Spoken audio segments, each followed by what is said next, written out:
We are in the heart of the Gulch. I'm your host, Tony Mendoza, but as you can see from behind me, we're not in the studio today. We're at the MCC, the Music City Center here in Nashville, Tennessee, CMA Fest 2026. And we got the one and only Chanel West Coast. What's up? My gosh, last time I saw you, we were at CRS, I believe, a while ago. Uh-huh. Man, it's been great to see the music finally come out. Thank you. Yes, it's been a journey going from hip hop into country, and I've been working really hard at my new music. I'm just so happy to be finally dropping these new songs and getting them out to my fans. Like all my fans are so receptive to my new music that it's just been giving me so much joy. You know what? The thing is, I'm not going to take the disrespect. Your voice sounds freaking good, girl, so don't let anyone Thank think you. anything. You were just at the Grand Ole Opry Radio, WSM. Yeah. How was that? Honestly, legendary. I can't believe that's where I premiered my song Down at the Filter for the first time. I think that for country music, it's such a big thing to be welcomed to the Opry at all. But to premiere my song on the radio station, and also I grew up going to the Opry all the time for family reunions. So it's like this almost full circle moment, being back there and getting to premiere my song there. So it was really great. You know, you start at WSMV, and then before you know it, there's a circle that you're standing on. So I cannot imagine, I can only imagine how excited you are just to be in the realm of that. Yeah. But let's talk about that single, because that is honestly one of the coolest single photos that you got. You look like a badass in that Thank photo. you. I actually was thinking of changing the cover photo because, I was like, I'm smoking on the cover, whatever. But I feel like it's important to be authentic to myself, to who I am. It matched perfectly to the song. Right? And people really like it. I can't wait I don't want to give it away, but wait till if you like that cover, you're going to love the music video.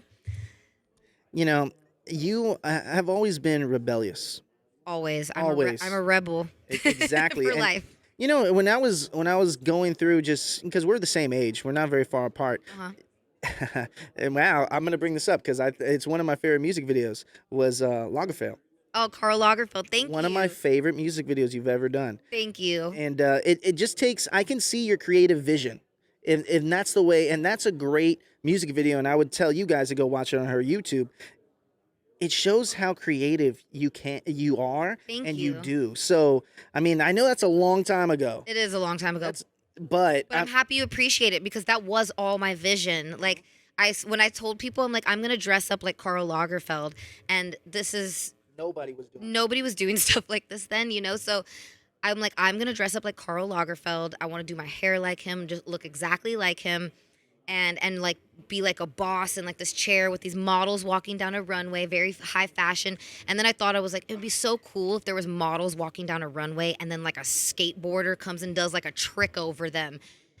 And I brought that vision to life. You see it in the music video. Mm-hmm. And not just that video, all my music videos, I come up with all the concepts. I'm the type of person, I'll be in the studio writing the song, and my friends tease me because I'm like, oh, and then in the music video, they're like, Chanel, we haven't even wrote the hook yet. We're on verse 1. What are you talking about the video already? And that's how visual I am. So all my music videos, I've come up with all those visions. See, that's actually why I wanted to bring it back to your latest single. Because if you're telling the music video, so how would you describe, without giving it away, how would you describe this music video from the cover art?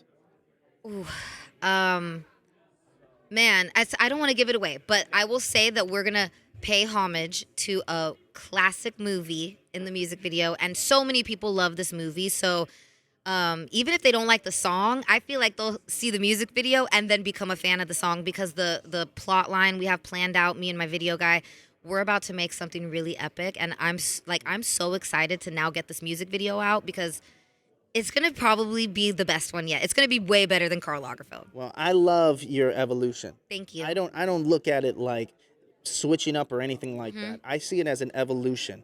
And I see it you diving into something that you do know. Yeah. Because we talked about it last time at CRS, which was in February.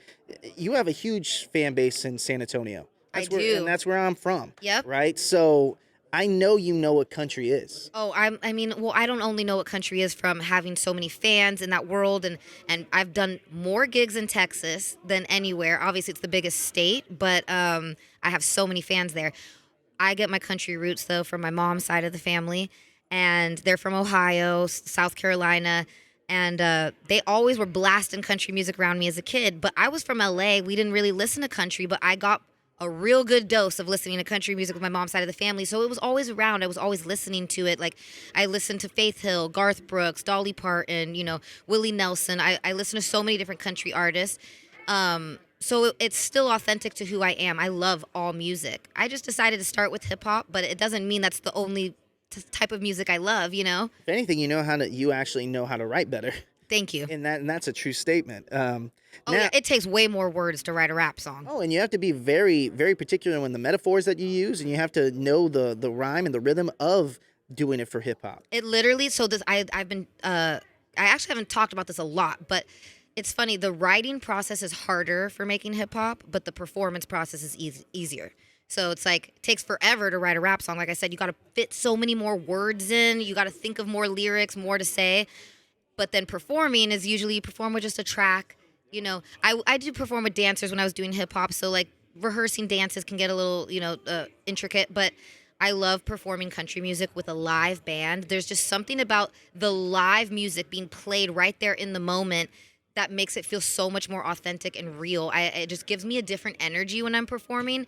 So it's funny because I think the writing process for country is actually a little easier in a weird way because the words are a little more spaced out. I don't got to come up with as many lyrics, but the performance process is you got to really, you got to work hard. You got to have good timing. You got to know how to perform with the live band. And it's funny because it's like, they're equally as hard, A lot can go wrong. I mean, one of my favorite questions to ask in the show is definitely mishaps on stage. I have a funny story. Please, okay. Let's go. So I will never perform in heels again because of this. So I was on tour with Riff Raff. You know Riff Raff? Years ago. Have I told you this story? And I had these little boot heels on, and they laced up. So they had a shoelace.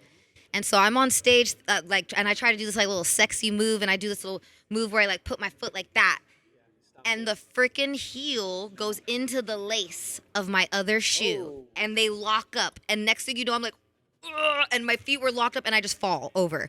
And everybody in the crowd saw what happened, and I'm laughing. I couldn't even get through the song. I'm laughing, and they're like, "It's okay, keep going." They're like, "We saw what happened." So I will never perform with heels and laces together ever again because of that. Man, now that's a story. That's a good one. It's a funny one. I'm sure there's a video somewhere, but this is back before social media was as big as it is now, which is also great because I bet you that would have been a viral, embarrassing moment. So thankfully, people weren't as obsessed with posting stuff like that back then. Well, speaking about viral and moments right now, I mean, you just have a viral moment doing a Shaboozey cover. Yes. I mean, that was absolutely incredible that you're able to, the singing of that was great. Thank you. I thought the look of it was awesome. So, I mean, talk to me about what it's been like to go viral for, and you're no stranger to viralness, but I'm just saying for something that you are so passionate about right now, and that is that country music and that sound. So what was it like to have that, what's the word for it that I'm thinking of, that everyone wanted it more and more? So what I love about, I'm covering country music. I've obviously been doing hip hop for a long time. I met a couple fans when I was just recently in San Francisco, and these guys are kind of gangster skateboarder guys, total hip hop type guys. And the one guy literally says to me, he goes, "Hey, yo, Chanel." He's like, "Look what I got. I saved your cover of Heart Like a Truck by Lainey Wilson." And I was like, "Oh, dope." He's like, "I play it all the time." He's like, "I don't even like this kind of music." And he literally jokes. He's like, "Yo, thanks for putting me on to Lainey Wilson. She's got a fat ass." And I just started laughing. I was like, "You're welcome, dude." I'm like, "No problem." But I am literally, doing the Lord's work. I am doing the Lord's work. I'm putting so many people on to country music because that's not as, my fans are more into hip hop. They've been listening to that from me for so long. And so many of my fans have been saying, "Chanel, you got me listening to country music." I never thought it, even my mother's never really been into country music. She's more of a rocker girl. And she's like, "Man, I'm really into country now." And so that's what I love is also introducing so many people to this genre who never would have been into it. And I People don't think of that. People don't Yeah. even understand that, because the people that are doubting things, right? They don't have an audience like that Yeah. where they can influence an audience to that extent. But with great power comes great responsibility. Mm-hmm. So I'm curious to know, as you're kind of going through your life and just adding, I mean, you've been on TV for years, Yeah. right? So I want to know what it's like to have truly a voice where what you put out in this world actually means something to somebody out there. A lot of people don't have that. So how do you pick and choose what you put out? I love that question because also I've been on TV for so long and people have got to see me laugh and make funny comments but I like being able to truly tell my story through music, and that's also what I love about country music. It's a much better genre to really get deep into the storytelling, to get more emotional, more vulnerable, and that's what I love about what I'm doing now is like I'm finally getting to tell the world who Chanel is aside from laughing all the time, you know? I mean, that we do love your laugh. Who doesn't Thank love you. your laugh, right? And I'm sure you get that so many times. I do. Yeah. I got haters on the laugh too, but like we all know if you're hating on a laugh, you might be kind of sad, and I'm gonna just pray for you. But I do want to ask a question a little bit deeper here, talking about times that people have doubted you, hmm right? And they said you couldn't do this, you couldn't do that, maybe not being on TV, you name it, right? How have you not let that type of energy affect you still being who you are? Because when I met you for the first time earlier this year, you are a ball of energy, but good energy. Thank you. And I love that vibe. I had a from little you. more energy at CRS than CMA Fest. Yeah, well, we're busy here today. Dude, CMA Fest is like it's like there's so much going on, so many events. I'm performing, doing all these interviews. But back to the question. What was the question? Well, Sorry. basically, the question is how do you not let bad energy Oh, yeah. affect your positive, just fun energy? So I don't let the hate get to me because I have so many experiences in my life that people haven't seen. I've worked with a lot of legendary people. I mean, from Snoop Dogg to will.i.am. I mean, will.i.am's one of the most talented producers ever. And people like that have given me words of encouragement, words of wisdom, and told me, like, you're great. Ignore the haters. Keep doing what you're doing. And why would I let some hater online who freaking, isn't even in a good place in their life and is just sad or whatever get to me when I've had these legendary, well-respected musicians in the game tell me how good I am? So I've never really let the hate get to me because I know behind the scenes, like, what's going on, you know what I'm saying? And I've had a lot of really great people encourage me and tell me how good I am. And so I try to focus on the positive and all of those words of encouragement and I just look at the haters as like, you don't really know what you're talking about. You know what I mean? Well, it's also a different community because we were talking about this in February, how different the community is with Nashville and musicians versus an LA community with musicians. Talk to the people about that may not know the difference between that. This is one of my favorite things to talk about. So LA, and I've been posting about it a lot because I even have some friends who it's a subliminal message to them and they need to see it. LA is gatekeeper city. Nobody there wants to hook up anybody with anything. Everyone's in competition. And that's what I love about Nashville. Oh, you write music? Oh, I'm a producer. Oh, I'm a guitar player. Everybody here wants to collaborate with each other and be like one big family. And it's just so much more love and working together opposed to trying to compete with each other. LA is a great city for making music. There's so many great studios and connections, so much history there with, music. I made my very first song I ever recorded at Marvin Gaye's house. In the same booth he recorded Let's Get It On. It gives me chills talking about it. And that's an amazing story. And it's like, and in that moment I was like, I'm in this legendary place making the song. But it's the people who kind of gatekeep and try to like keep you out of connections that make it not as fun, and that's what I love about Nashville is that I come here, I make so many new friends, I'm working with new people on a daily basis, and it's a lot more love. Yeah, but I will say though, Nashville is spelled with an N for no.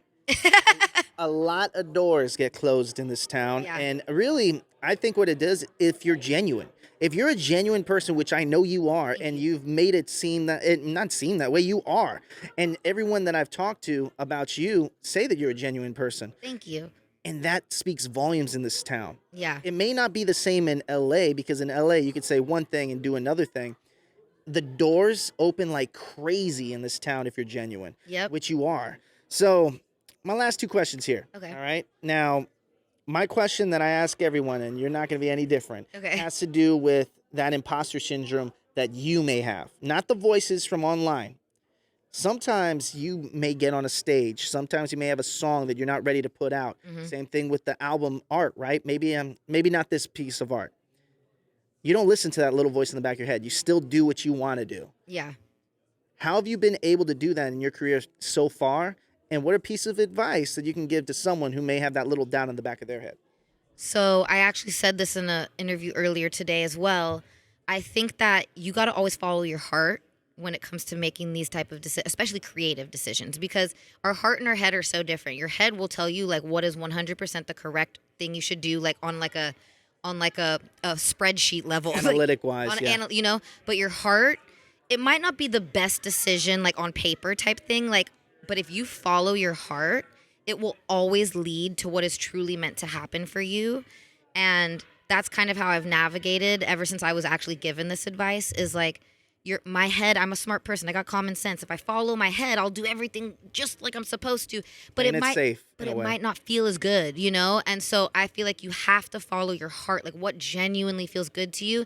It might not be the 100, best decision, but eventually it's going to lead to what you're meant to do. It's like following your heart leads to, like, I believe, like what God's plan is for you. That's a great answer. I love that answer. Now, my last question. Okay.